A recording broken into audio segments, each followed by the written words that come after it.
gardeners, it's Kathy from Sanborn Meadow Farm. I'm inside today, not outside doing farm chores because it is freezing outside and very windy and just not a day that I want to be outside doing much of anything.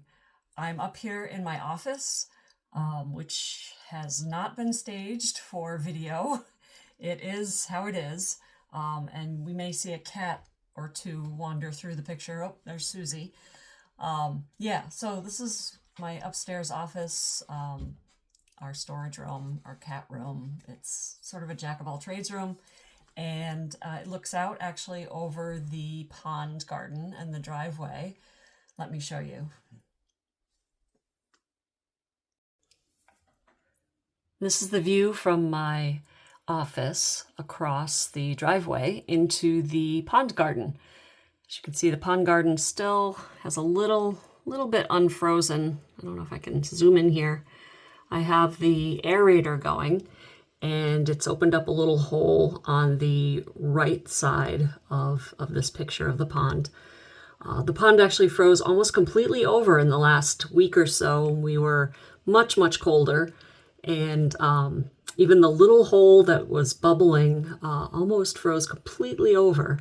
And then we just had a couple of days of unusually warm weather and rain, which melted pretty much everything. And now we're going back into a cold spell. So things are starting to freeze back up. But yeah, so this is my view from the office. It's a very pleasant view, especially in the winter. When we have a snowfall, I like to come up here and work. And actually one of my cats just came up to join me. That's Clover. And yeah, so this is my office view. So in today's video, I thought I would take you through my seed ordering process. It is very early January. We just finished the holidays, and the farm is as put to bed as it's going to be for the winter. I've had a little chance to rest, and my husband's been off work for the last, since before Christmas, so 10 days or so. So we've had a good chance to just decompress from the season. And now that it's January, I need to get my seed orders in. Historically, I've always waited till January to do my seed orders. I should say historically, since we had the farm, I've waited till January to do my seed orders. And that's mainly because by the time November and December rolled around, after a year of market gardening and farmers markets and selling and farming, I was just done, physically and mentally done with anything that had to do with farms, seeds, plants, growing, whatever. I just needed to check out and not think about anything related. And that was usually about the time that the seed catalogs would arrive, late November into December. And I would just take them and put them away and not even look at them until January. And, right after New Year's is typically the week that I do my seed orders. When I was doing market gardening, I had to make sure I got them in that first week or so of January, because more than once, stuff has sold out that I wanted. I managed to get some, and then I would go back and try to order something else, and it would be gone. So always got my seed orders in the first week of January. So that's what I'm up here doing now, is getting ready to do that. So let me walk you through my steps. So the very first thing I do before I even crack open a seed catalog is I pull out my stash of seeds from last year and go through them and decide what I'm going to keep and figure out what my real inventory is. Here is my seed stash, and I've got them broken up into categories in these lettuce containers. These are, salad mix containers from the supermarket. Yes, folks, I do buy lettuce from the supermarket, generally in the winter when it's tough to grow lettuce in New Hampshire in the winter. So, yeah. But I do recycle the containers and use them often. And so I've broken them up into different categories. So this one is greens, and this is all the greens that are not brassicas, which is this container over here. So lettuce, spinaches, chard, all different types of chard. I grew a lot of lettuce as a market gardener, so I have a lot of different varieties in here. Next to it is the brassica container, and these are all the brassicas. I grew a lot of different greens that fall into the brassica category. Asian greens, pak choys, kale, collards, Brussels sprouts, cabbage. There are a lot of brassica family garden vegetable plants that I grew, and all of them have to go under ProtekNet because of the flea beetles that we have here. If we don't, they get decimated by flea beetles, and all of them pretty much are susceptible to the cabbage worm, so require different, more protection than the others. So they get their own category. I have a warm crops category, and I put peas in here because I just couldn't figure out where else to put the peas. But this is tomatoes, cucumbers, peppers, things that I generally start later or go into the garden later, in May or so. I've got a roots category, so that's anything that actually the vegetable grows in the ground. Carrots, onions, beets, radishes. And let's see, what else do I have back here? I have, this is my flower container. So these are all my annual flowers and some of my perennial flowers. And actually I've really started saving my own seed again with some of the annuals that I really love. And so these are the brown packets, and these are from last year actually. And then I have an herb bucket. So these are all my herb seeds, including some that I saved from last year, like that's dill. Yeah, so this is my system. It works pretty well. So when I start going through my seeds, I just take one of these tubs and I just start filing through and looking at what I have and getting rid of things that I know are just not going to germinate well, are old, or things that I just absolutely know that I'm not going to grow again. Some of these seeds I will give away. I've often, multiple times, I've put together all of my discarded seeds and just posted them on Facebook and said, hey, in my neighborhood Facebook page, and just said, hey, I have a pile of seeds. Anybody want them? And almost always somebody snaps them up. I would generally be a little more ruthless when I was in the market gardening realm because germination rate was really critical. I wanted high germination rate, so I'm not wasting my time with old seed and trying to eke out, growth from seed that just wasn't performing. But now I'm probably going to relax a little bit more and not be quite so ruthless. But like in this case, here's another aside. Seeds will last longer than generally you think they do. You don't have to order new seed every year. I know in particular brassicas do fine years after. I have stuff here from 2023, 2021 that I would be confident would still have a decent germination rate. There are others, however, that do not hold a good germination rate for more than a year or two. Things like spinach, believe it or not. The germination rate drops pretty rapidly with that. Lettuces as well. The germination rate drops within, I would say, 2 years. Again, it's not that none will germinate, but if you're looking for, effective germination, excuse me, over a row, especially if you're trying to sell, you want, to know that when you put a seed in the ground, it's more than likely to germinate. So after a couple of years, you'll find you're going to get spotty germination. Some of these are kind of old, like this is 2021 lettuce blend. I'm going to pitch that. It will not be, reliably germinating at that point. But stuff from last year, excuse me, I'm having a coughing attack. Stuff from last year, 2024, I feel pretty confident that I can use that this year and it'll germinate. So I just go through each one of these and, pick out the stuff that I think I will use again this year and toss or give away the stuff that I'm just not going to use or that I think may not have the germination rate that I can tolerate. And I go through every one of my seed tubs here so that I'm starting with a seed supply that I have a good handle on before I even open up a catalog and start ordering. Once I've gone through all of my seed containers and gotten rid of all of the old stuff and have a really good handle of what I have and what I need, then I turn to the beautiful seed catalogs that have been sitting in my magazine rack for the last month or two, and just waiting for this moment. And I have several favorites that I use year over year. Now, I'm a big proponent of using seed companies that are from your region of the country.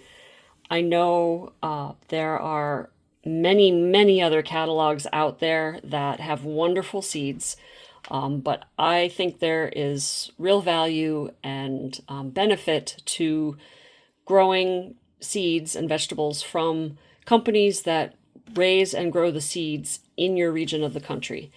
You can be pretty sure that those seeds and those varieties are going to be successful in your region of the country.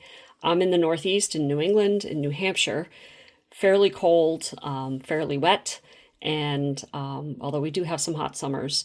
And the seed companies that I order from are in New England, in Maine and Vermont particularly. My favorites, my all-time favorites, are High Mowing Organic Seeds from Vermont and Johnny's Select Seeds. They're up in Maine. And then I also do some ordering from Fedco. I just love Fedco's catalogs. They're one of those that you can curl up with a cup of tea and just read like a book.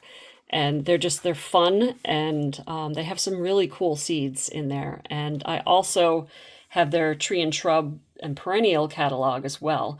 And I've ordered some things from there, mainly fruit trees and a few shrubs that have been fairly successful. So these are my favorites.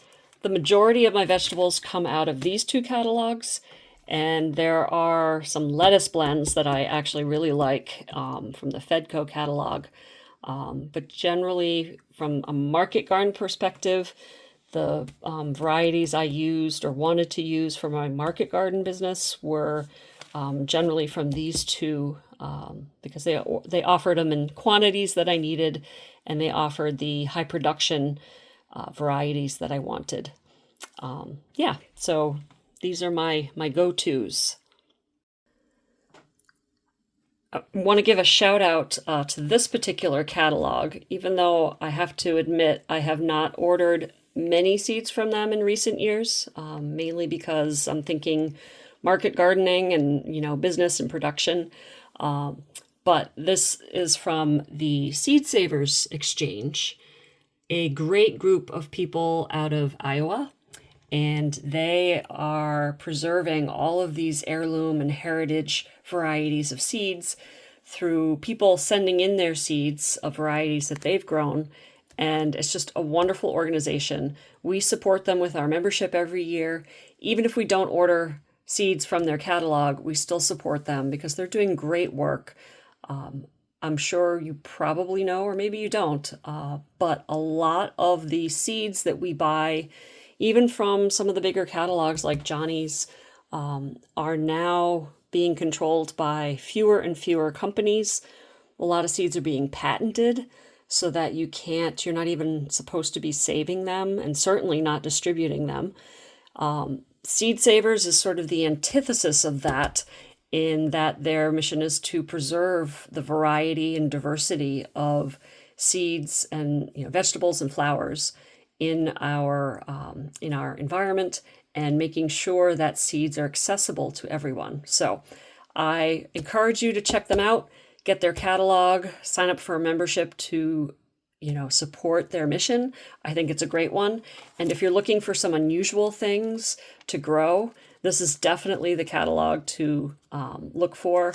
You'll be ordering directly, in a lot of cases, directly from people that have grown them themselves. It's great. So shout out to Seed Savers. Now, as I'm going through the catalogs, in particular, my two favorite ones, High Mowing and Johnny's, I will come across vegetables that I want that have that appear in both catalogs. In this case, Market More 76, Market More cucumbers. You'll see in the Johnny's catalog, Market More 76, and this is the organic variety, symbolized by the G on the end there. So that's available in Johnny's. And then here in the High Mowing catalog, the Market More 76 is also available. And so what I'll have to do is, if I'm pretty sure that I want Market More 76, and they both have the organic variety, then really it comes down to the types of quantity that they offer, the quantities they offer. Here in Johnny's, they offer a packet, 1,000 seeds, 5,000, etc. And then here in the High Mowing, flipped over to eggplant here, the High Mowing catalog, their seed quantities are a little bit different. They do 1/16 of an ounce, 1/4 of an ounce, so on. And so you have to compare the two, you have to divide out the seeds per ounce and figure out, what might be your best value. Or in some years, I've just ordered all from Johnny's, or just ordered, mostly from High Mowing. It's a personal decision. So I'll have to sit down and compare these two and make a decision about which one I want to order. And I'll show you how I do that coming up. This is the spreadsheet that I used in 2021, so a couple of years ago, back when I was still doing the market garden and selling at the farmer's market and a little store in town. So the order here is significantly bigger than what I will be doing this year. But I will probably use the same system just because it works for me. I'm a visual person and need to see it in front of me and be able to visually compare side by side different things before I make a decision. And so this worked for me.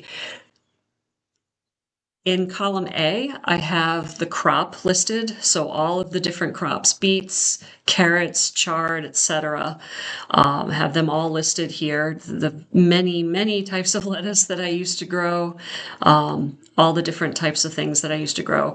I did grow some plants for the local food bank one year, plant starts that they would give away to their customers. But I generally didn't grow these for the market garden. They just took up too much space and too much effort for the amount of sales. I generally stuck to things like greens and roots. But anyway, so that column is the crop, and then across the top here I have the three main catalogs that I order from: Johnny's, High Mowing, and Fedco. And within each catalog I have the variety, package, and the cost. So I would go through each catalog and list the varieties that I wanted. And let's say, for example, Boro beets, I would look at what Johnny's had and put it in here. And then I would look at what High Mowing had, and they wouldn't have the same packaging. So I would have to pick a package that was similar in size and then look at their pricing and compare the two and decide, okay, which one makes more sense for me. And in this case, I went heavily with Johnny's this particular year, but I would color that in yellow. And then at the end of it all, I would delete anything that I wasn't going to be ordering that wasn't yellow, except for apparently this one that I missed. And then I was left with, only the yellow ones. And then I could go online and place the orders just by, ticking down the list and, placing the orders for the various seeds that I needed. This worked for me. If it's helpful for you, feel free to steal it. I don't mind at all. But this, come up with your own system that makes sense for you to keep track of what you've ordered and what varieties work for you. But I thought I'd give you a little insight as to what I'll be doing to actually organize my thoughts for placing the orders. All right, So that was it. That's my seed ordering, seed sorting process. And now I'm going to go and grab my laptop and actually get to work on the seed order and hopefully get that in today. My little panther here, Cricket, has joined me to help. Yes, she's been running around like a maniac. Anyway, so thank you for joining me. I hope this was helpful, informative, maybe motivated you to get those seed catalogs out and get your seeds ordered for the year. I will see you in the next video. Take care. Bye.